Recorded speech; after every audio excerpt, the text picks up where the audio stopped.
नमस्ते बच्चों, ज्ञान मंत्र में आप सबका स्वागत है। आज हम कक्षा 6 का पाठ 2 बचपन कर रहे हैं। यह कृष्णा सोबती द्वारा रचित एक संस्मरण है।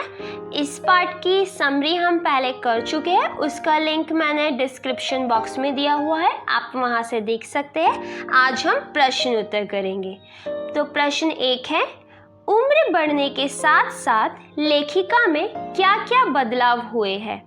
पाठ से मालूम करके लिखो।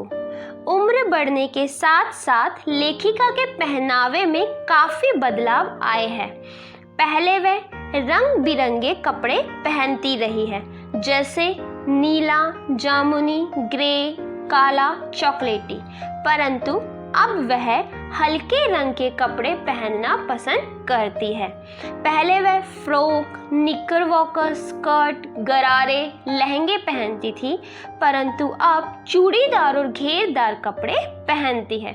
बच्चों, आप सबको ही मालूम है कि जैसे जैसे हम बड़े होते जाते हैं हमारा पहनावा थोड़ा चेंज होता जाता है। बचपन में जहाँ हम चटक मटक कपड़े पहनना पसंद करते हैं, रंग बिरंगे कपड़े ज़्यादा पहनते हैं, वहीं जैसे जैसे बड़े होते जाते हैं हम सादगी की तरफ जाते रहते हैं, तो हमारा पहनावा भी उसी के अनुसार बदल जाता है। वैसा ही लेखिका के साथ हुआ।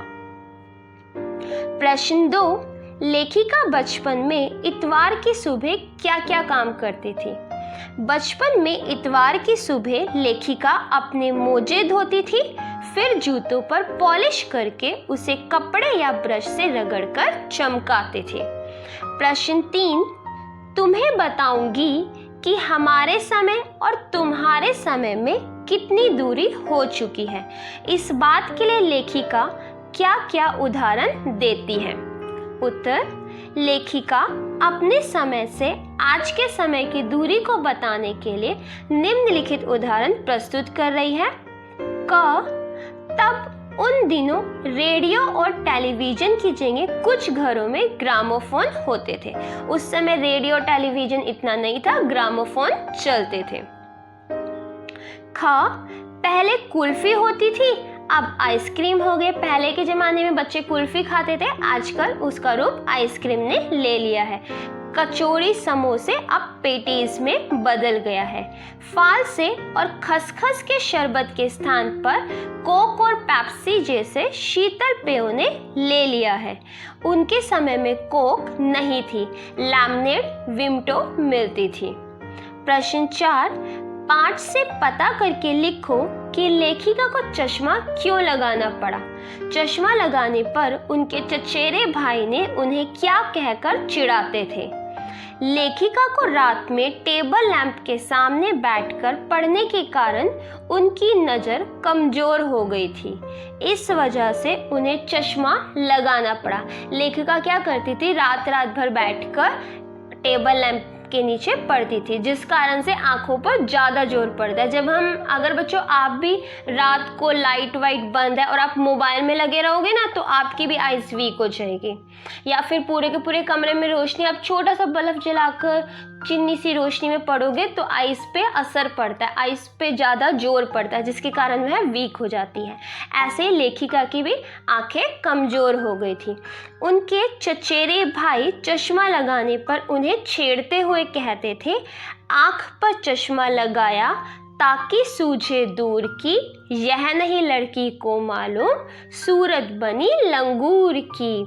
अब उनके जो चचेरे भाई थे वो उन्हें चिढ़ाते थे, वह कहते थे कि आँख पर चश्मा लगाया है ताकि सूझे दूर की, कि वो इंटेलिजेंट लगे, लेकिन हकीकत में चश्मा लगा के उसका चेहरा लंगूर जैसा लग रहा है।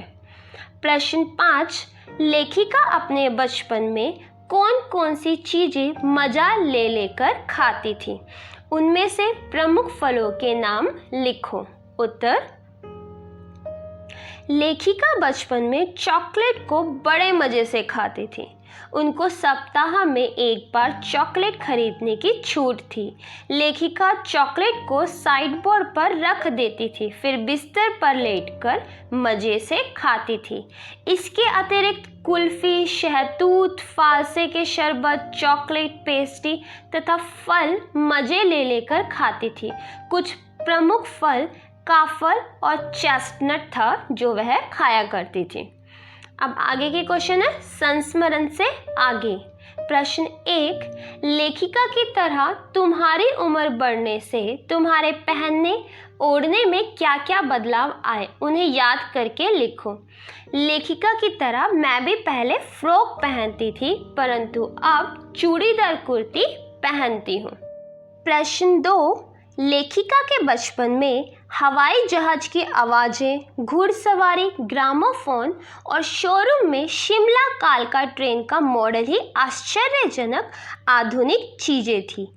आज क्या क्या आश्चर्यजनक आधुनिक चीज़ें तुम्हें आकर्षित करती हैं, उनके नाम लिखो। उत्तर, आज की आश्चर्यजनक आधुनिक चीज़ें हैं computer, television, internet, mobile, robot, metro train, motor car, bike आदि। इनके प्रति हम आज ज़्यादा आकर्षित होते हैं। अब आ जाते हैं भाषा की बात पे।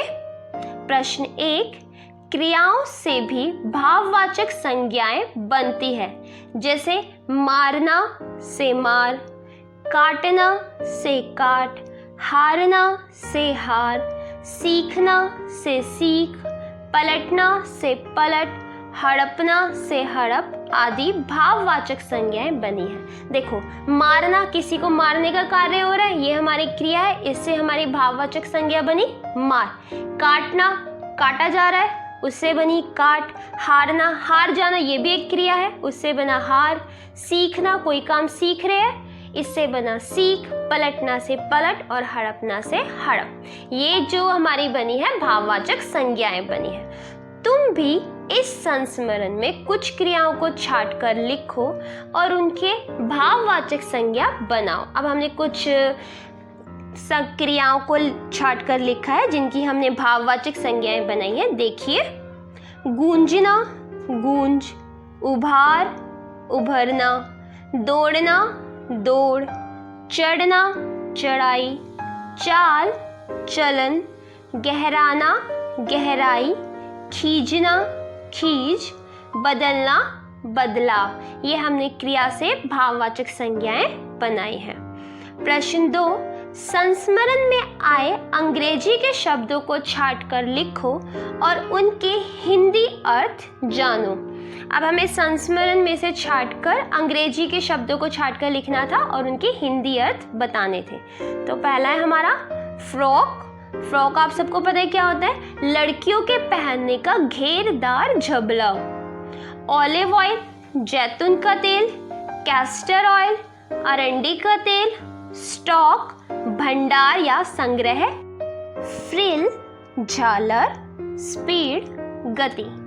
प्रश्न 3, 4 दिन, कुछ व्यक्ति, 1 लीटर दूध आदि शब्दों के प्रयोग पर ध्यान दो तो पता चलेगा कि इसमें 4, कुछ और 1 लीटर शब्द से संख्या या परिमाण का आभास होता है, क्योंकि ये संख्यावाचक विशेषण है। इसमें भी 4 दिन से निश्चित संख्या का बोध होता है, इसलिए इसको निश्चित संख्यावाचक विशेषण कहते हैं।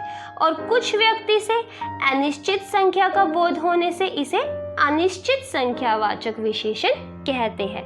इसी प्रकार 1 लीटर दूध से परिमाण का बोध होता है, इसलिए इसे परिमाणवाचक विशेषण कहते हैं। अब बच्चा, हमें कुछ वाक्य दिए गए हैं जिनमें हमें विशेषण बताना है। कौन सा विशेषण होता है? आपको अगर विशेषण का चैप्टर पढ़ना हो तो मैं इसका लिंक डिस्क्रिप्शन बॉक्स में दे दूंगी, आप वहां से विशेषण को अच्छे से समझ सकते हैं, उसके भेदों के साथ, जहां उदाहरण के साथ आपको बहुत अच्छे से समझाया गया है।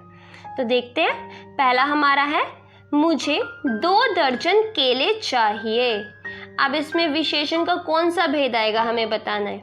आप देखेंगे 2 दर्जन, 2 दर्जन, 2 दर्जन में कौन सा विशेषण है? निश्चित संख्यावाचक विशेषण, क्योंकि इससे हमें गिनती पता चल रही है। 2 दर्जन में कितने केले आते हैं, है ना। अब खा देखो, 2 किलो अनाज दे दो। 2 किलो अनाज है। अब ये हमारा है निश्चित परिमाण वाचक। एक तो ये निश्चित है, 2 किलो ही मांगा है। अनाज के बारे में बात कर रहे हैं तो परिमाण वाचक विशेषण। कुछ बच्चे आ रहे हैं। अब यहाँ पे कुछ, कुछ किसका बता रहा है? अनिश्चित। हमें निश्चित नहीं है कि कितने बच्चे, कुछ बच्चे हैं और साथ में बच्चे हैं तो संख्या होगी, उन्हें गिना जा सकता है, तो कुछ का हो गया अनिश्चित संख्यावाचक विशेषण। सभी लोग हंस रहे थे। अब सभी लोग हंस रहे थे, हमें नहीं पता कितने लोग थे, सभी लोग, बहुत सारे लोग हो सकते हैं, तो यह है अनिश्चित परिमाणवाचक विशेषण। तुम्हारा नाम बहुत सुंदर है। अब इसमें कई सारे विशेषण आ गए, जैसे कि तुम्हारा, यह सार्वनामिक विशेषण है। बहुत अनिश्चित परिमाणवाचक विशेषण है। सुंदर गुणवाचक विशेषण है।